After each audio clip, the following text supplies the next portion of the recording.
An easy win against the Arizona Coyotes? Maybe, maybe not. We preview tonight's matchup against Arizona on today's episode of Locked on Wild. You're Locked on Wild, your daily podcast on the Minnesota Wild. Part of the Locked On Podcast Network, your team every day.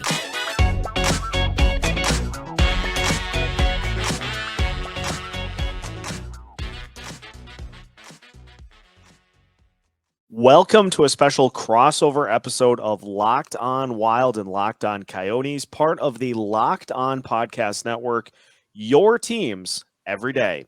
Thank you for making both Locked on Wild and Locked on Coyotes your first listen every day. And just as a reminder, you can find both shows anywhere you listen to podcasts and free of charge.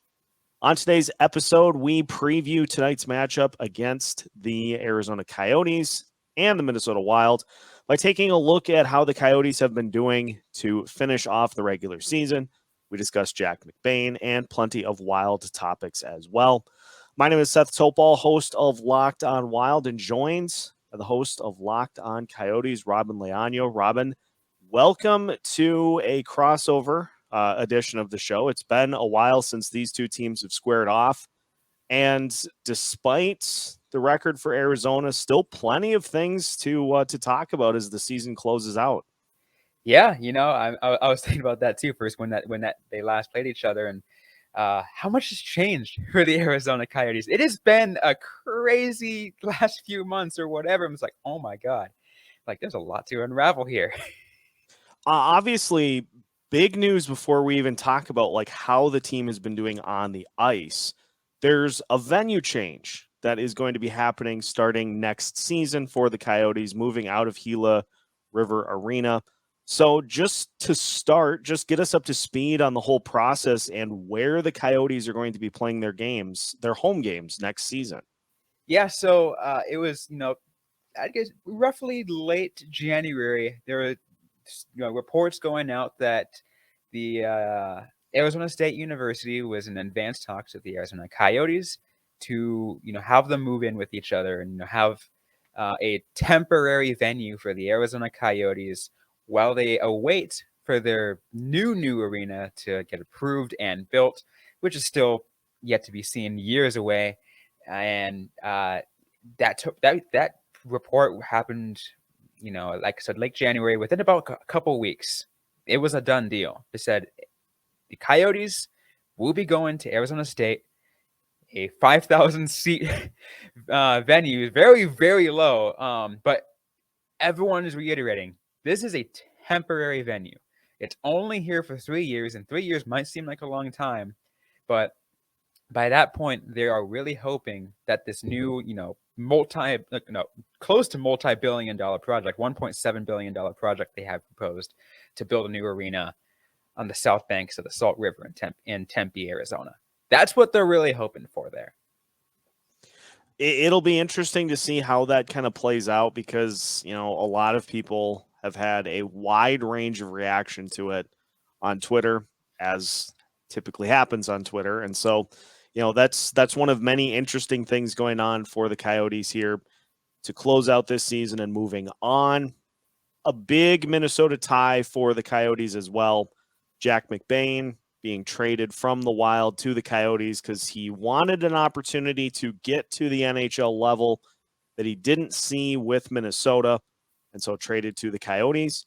How have things looked for Jack McBain in his first few games in the NHL? I think he's had a really good on-ice presence. He only really has 1 point, and that's an assist, I think, in his first or second game. And a lot of that performance has been now overshadowed by the other rookie they acquired near the trade deadline in Nate Smith.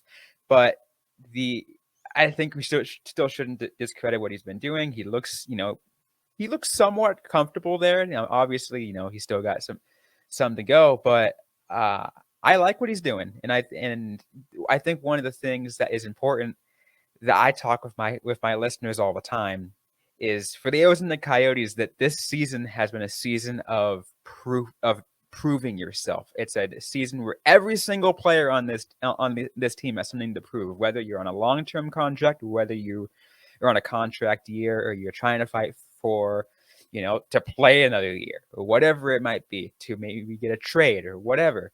Everyone has something to prove. They prove their worth. And I think, like you said, McBain was trying to get his chance at the NHL, and with Arizona, he's getting that. Obviously, just looking at some bright spots for this season, and I think one of which would have to be, although unfortunately his season cut short, Clayton Keller.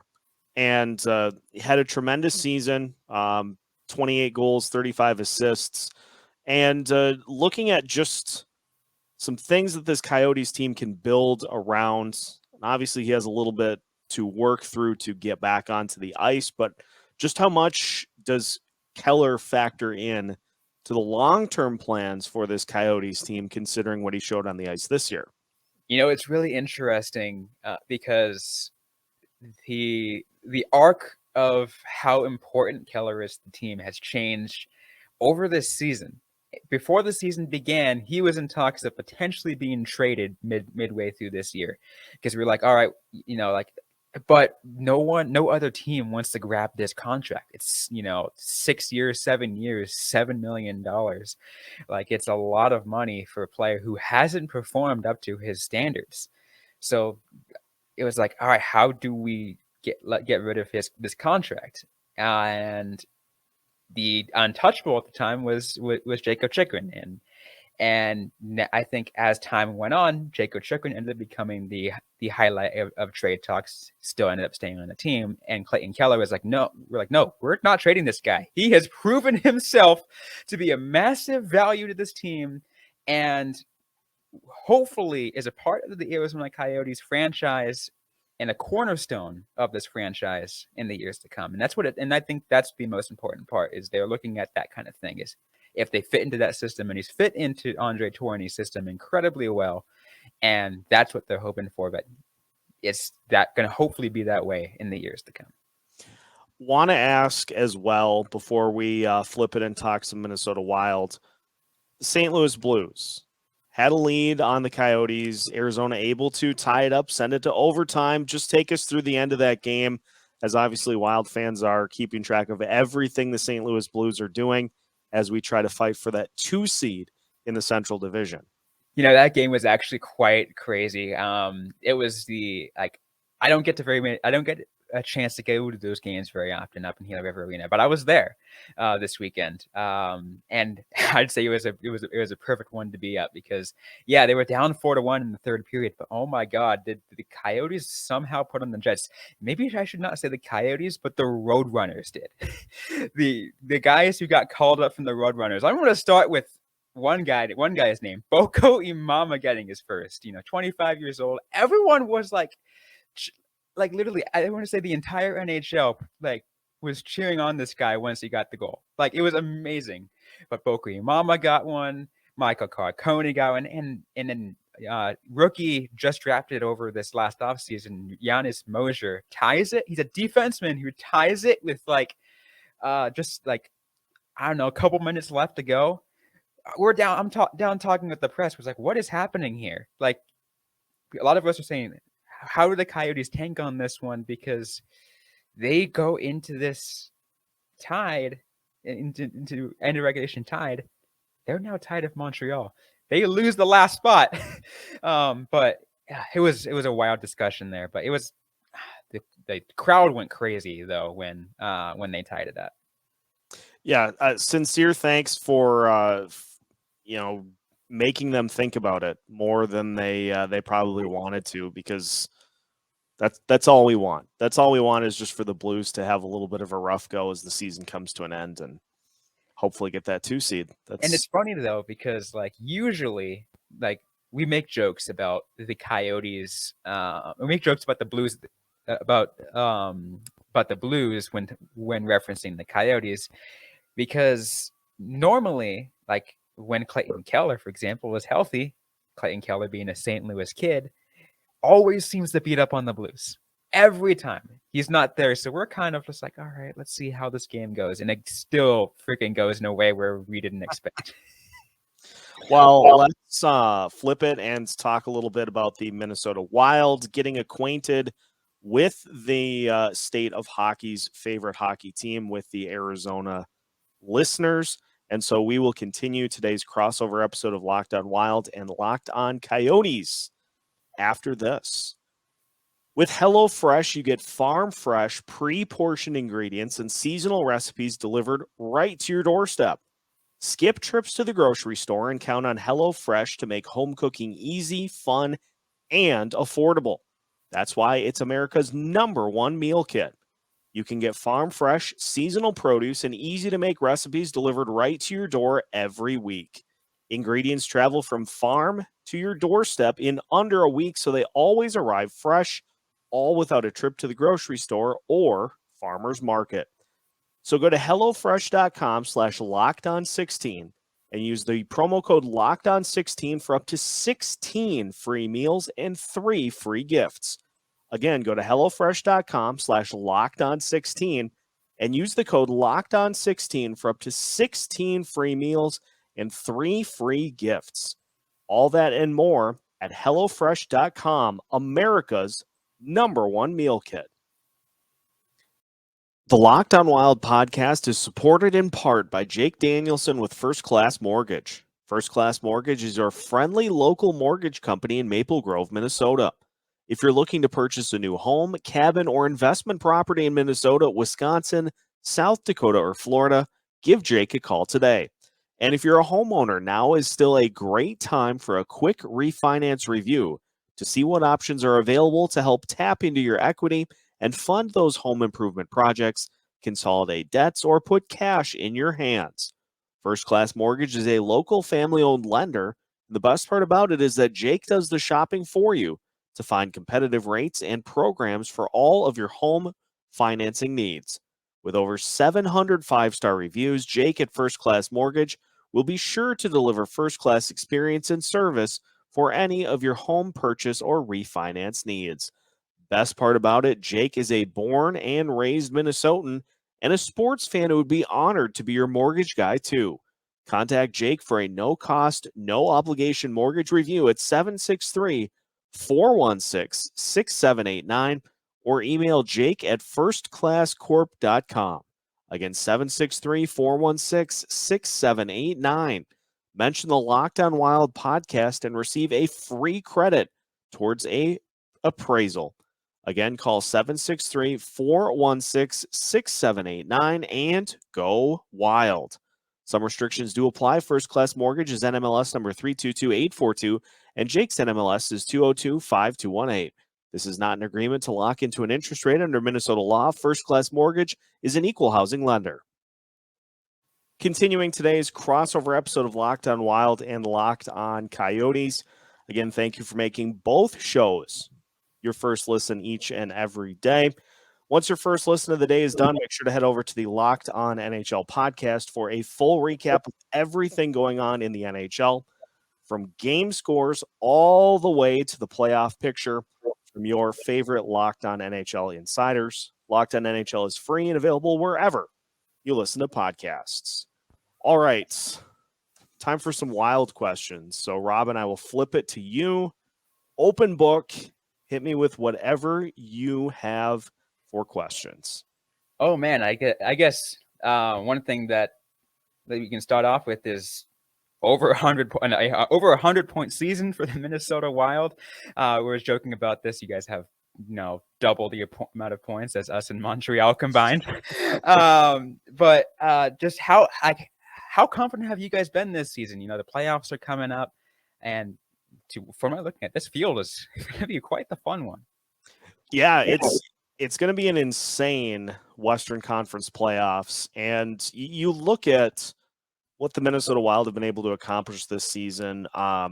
It's been nothing short of unbelievable, and I think the biggest thing is it signals a shift from what this team used to be to what they are now. You look at the number of records that have been broken this season that stood since this franchise has come back into the NHL.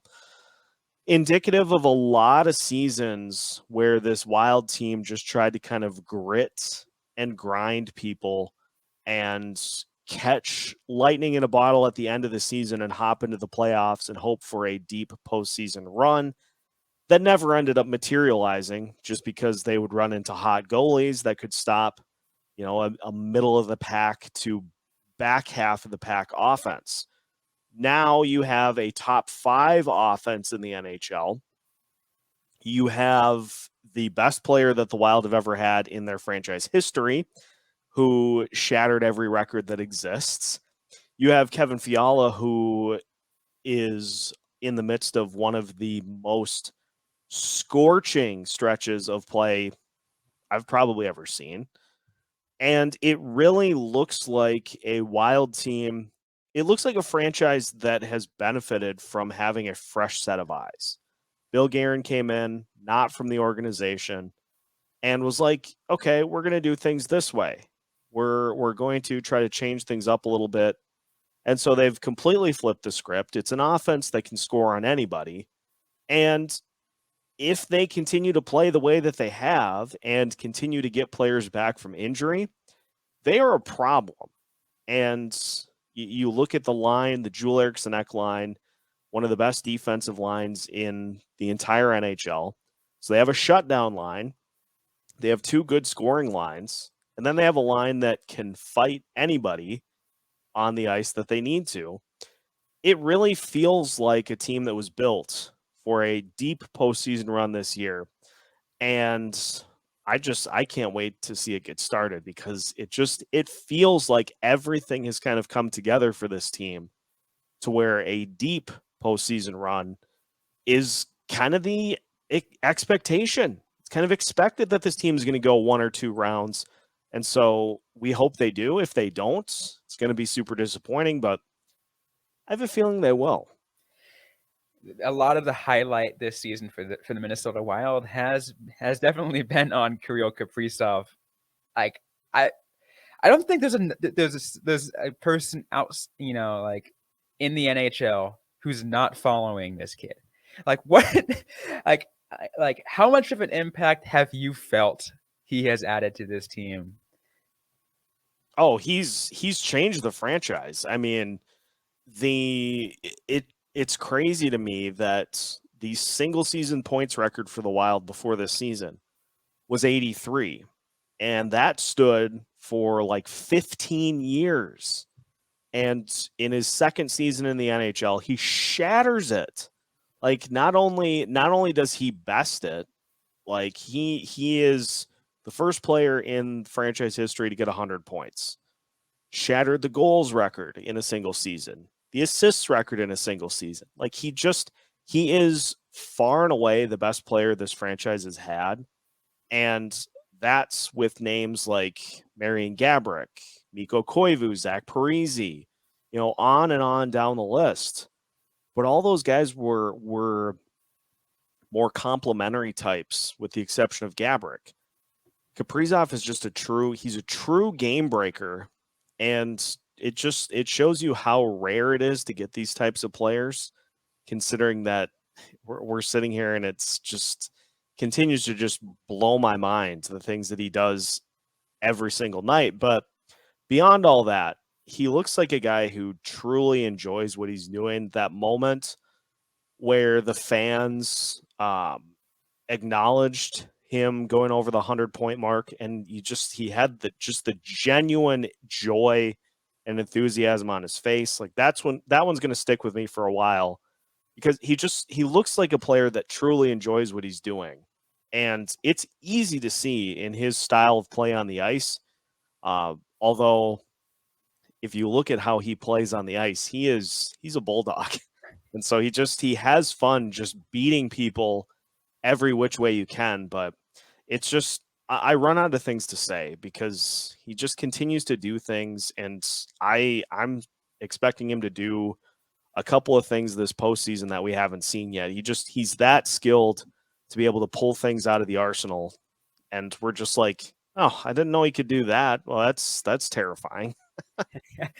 Absolutely. One of the moves that the Minnesota Wild made this season that caught my attention was the acquisition of goaltender Marc-Andre Fleury. How has he looked since that acquisition, and what do you expect from him in the postseason?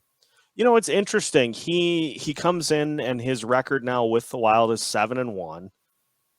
His last couple of starts have been a little uneven. And so you look at the quality of the teams. I mean, Nashville, very good team, very physical team. And there were a couple of goals that were probably more on the defense than on him per se. But he has had games this year that he has stolen. And so he came in when he was acquired by Bill Guerin. The goal was to get somebody that could come in and could steal you a game, could steal you a couple of games. And he's done that already. He also has pushed Cam Talbot to be better. And so you've got this 1-2 combo at goalie, and Talbot is playing the best he has all season. Fleury is coming in and picking up wins along the way as well. So it's a goalie tandem that I think has worked incredibly well for this team, considering their biggest problem before the trade deadline was that Capo Kakkonen and Cam Talbot just did not work as a pairing. And so Bill Guerin addressed it. He brought in a guy with, as decorated of a playoff resume as you can find. Will he start game one of a playoff series? Remains to be seen. But he's a guy that's going to be ready when his opportunity comes. And I think the byproduct that I think nobody expected was that he pushed Cam Talbot to be better every time he was in the net. And so these goalie numbers have started to really pick up for this team. And that gives me confidence that they can go into a playoff series against a team like the St. Louis Blues, and where you need a goalie to be good and to, keep you in a game or steal you a game. I have full confidence that this tandem of Cam Talbot and Marc-Andre Fleury can do that, not only once, but can do that multiple times during a series. And that's something that this team has not had since Devin Dubnyk. That's a good thing. And that's a good thing to say about that, right? I love also seeing good tandems. And I'm a huge fan of them. Always hoping that one pushes the other. We had that for a little bit in Arizona, but rebuilding, so gotta be careful. But that's about all I got for questions about the Minnesota Wild. So I think we can in a little bit focus on talk about the game we got going on tonight.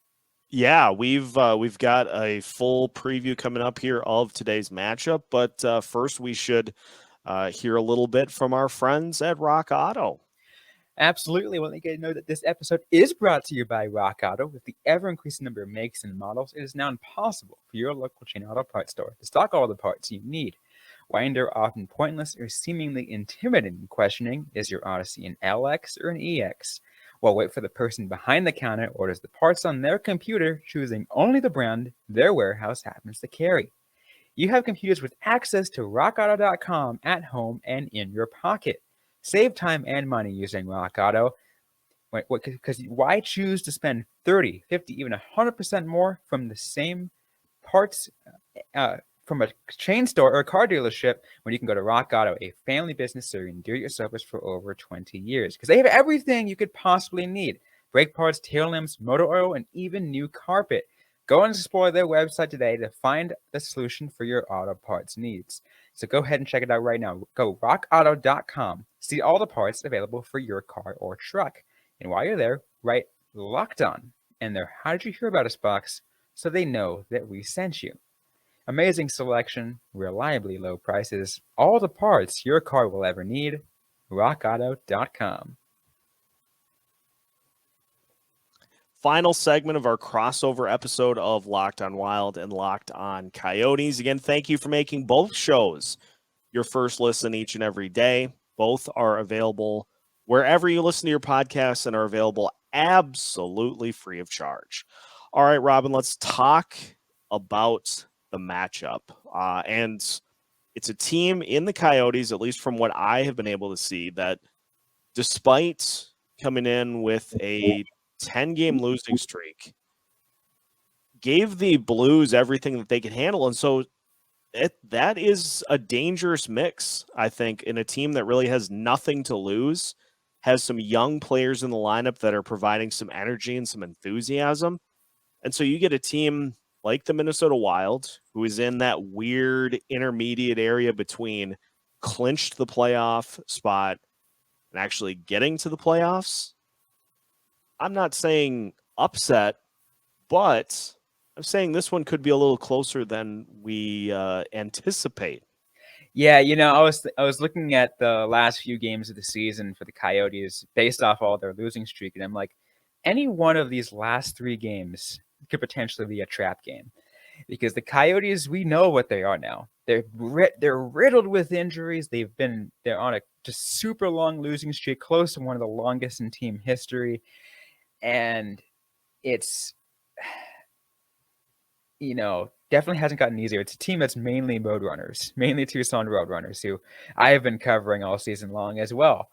And you could see it hit their confidence. They lost, I think it was like that 9-1 loss to the Flames or like a 7-1 loss to the Canucks. And I'm like, okay, can this team lose any more confidence? But the last 3 games against Carolina, Washington, and St. Louis have proved that this team still has fight in them, that they will try to at least play the game until the end. And that's what I'm hoping to see tonight from the Arizona Coyotes. I'm hoping to see, the physicality that the Coyotes have been trying to put out from the system that GM Bill Armstrong has bringing in from the players and the coach Andre Tourigny has deployed since the beginning of this year. We've seen it. Has it executed well? Not fully, but you expect that out of the first year. I'm also intrigued because you look at the number of pieces that this Wild team has been missing. I mean, Marcus Foligno could return to this game. He was eligible to return off of the COVID lists against Nashville, but didn't. Matt Zuccarello being held out as a precaution. Jared Spurgeon with his injury most likely will not be playing against Arizona. And then you have Jordan Greenway and you have Matt Dumba, who are going to hopefully be back for at least a game before the postseason starts. So it's a team that has racked up a lot of injury minutes, but that has led to opportunities for some other guys to step into the lineup, such as Connor Dewar, Nick Bugstad, and others who have made the most of their opportunities. So depth has become a key, as it does for pretty much every team in the NHL. Depth is going to be a key in this one, and I think the Wild have enough depth to where they can still make this one a fight and still end up coming out on top. Yeah, while the Roadrunners guys have impressed me, I do not think that they have enough to go up against the enough of a fight against the Wild. Because, yeah, again, Bokwe Mama just got his first goal. He's probably right in that high. And you have other players. I'm trying to think in my head that have made their debuts. I want to say the Coyotes have had 10, 11 or whatever, 8 Roadrunners players make their NHL debuts just this season alone. And all that because I think 521 games lost to injury from this year for the Arizona Coyotes, which is by far the most in the NHL. It is absolutely insane. But yeah, I'm with you. Depth will make a difference. The Coyotes do not have a lot of depth as a rebuilding team. Again, you expect that. There's no way in this game I can see the Coyotes coming out on top. I know you have a bit courtesy of our friends at BetOnline that you typically work in for game previews. So let's go to that, and I will be happy to assist once I get a little bit of the lowdown on how it works. Absolutely. For your Minnesota listeners, we do a BetOnline picks of the game. I read the lines, and total points and everything like that, and we make a pretty educated guess based off of what we talked about all episode long, where this game will fall within those trends. I have not been doing great to end the year, but let's take a look at the odds and see if maybe I can go out a change. Minnesota Wild are 1.5 favorites in this game with a money line set at minus 530. This is probably the biggest tilt I've seen in quite some time in favor of the Wild. Total points 6.5, so higher than normal. I mean, higher than what we normally see this season, but roughly and on par with the rest of the games the Coyotes have had this month. And I will let you try to take some picks on this one, because this is an interesting one. Yeah, I look at the 1.5 to start, and I feel like this is something like a 4-2 or a 5-2 win. So I probably would be comfortable taking the Wild at minus 1.5. I think the last time these two teams matched up, it was 5-1, I believe, was the score. So even considering, the better fight over the last 3 or 4 games, I still would be looking at probably, I'll say 5-2. So I'll take the Wild to cover that 1.5. I was going back and forth on this as well, and I'm trying to think, can the Coyotes go at the same pace as they did against Carolina, Washington, and St. Louis? Because 3 games in a row of keeping it close was more than I would have anticipated. But to me, based off the rest of the games, I think those 3 games were kind of a different one. I think mainly because of a couple of them were home games, which does make a difference, even though it was only half capacity the last couple of games, 12,000 fans. But I think that still makes a difference. This is the case where I think the Coyotes will find themselves in a similar position where it was in the other games, because other than those games, most of the games this month, the Coyotes have a problem scoring more than 2 goals in the game. That's just the fact of the matter all season long. I have a feeling too that the Arizona Coyotes are going to put a start in for Harri Seteri, because he's hasn't had enough starts. Milk has kind of paid his dues. So 3 games left, might as well just throw Seteri in there. He doesn't perform well in my prediction. I'm predicting on this one 5-2 Minnesota Wild. So I'm giving the points to Minnesota Wild, and it's going over on those total points. If I were to, and I don't have any lines for these, but just with trends that have been going on for the Minnesota Wild, things that I would guarantee would be pretty much a certainty.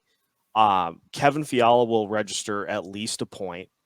And fun fact, the Minnesota Wilds, when Kevin Fiala scores a point, when he registers a single point or more in a game this year, 37, 10, and 6. And so I think it's a pretty good bet that he will at least record 1 point in this game. Kirill Kaprizov also on a similar style heater as the season closes out. And so I think it would be a pretty good bet that he will factor into the scoring at least in some way for this Minnesota Wild team. And special teams, the power play starting to pick back up after a lull for a good majority of the season. So I would also be looking at a Wild power play goal at some point in this game. Just throwing those out there as things that I think will happen. Yeah, that is a highly likely thing. Arizona Coyotes have one of, if not the worst, penalty kill in the National Hockey League. So, yeah, I can see a power play goal go on that side. Although, one thing, although I did say that Seteri could be very well starting this game, should they decide to put in Karove Milka one more game? This guy has been known to steal games. He has had, I believe, 4 games of at least where he's saved at least 45 shots in that game. Oh my. Which is unbelievable. And I think in 3 of those are wins. Wow. He There's your stat of the day. He is unbelievable sometimes. He has had poor games, but when he's on, he's on. It's a fun thing to watch. Well, I hope we get something like that, because it is fun to see teams start to put it together and kind of get up to the top of the hill on the roller coaster. And so with this Wild team nursing some injuries, they're going to take this Coyotes team seriously. That is for sure. But if they don't, especially early, Arizona could get, like they did in the last meeting, could get that first goal, to where then the Wild have to respond in a similar way that they did against the Kraken. But all in all, should be a fun matchup between these two teams. The final matchup of the regular season between the Wild and the Coyotes. Absolutely, and then that will be only Central Division teams left for the Coyotes too. So fun, absolutely fun. Should be a good way to close out the regular season. Well, that is also going to close out this crossover episode of Locked on Wild and Locked on Coyotes. So now that your first listen is finished, make sure that you again head to the Locked on NHL podcast for a full recap of everything going on throughout the NHL, including all of the possible playoff scenarios as we head down to the wire. Locked on NHL is free and available wherever you listen to your podcast, just like each of these shows, Locked on Wild and Locked on Coyotes. Make sure to follow both of us as hosts as well, to give you as much intel on your favorite NHL teams as we possibly can, with new episodes every Monday through Friday as part of the Locked On Podcast Network.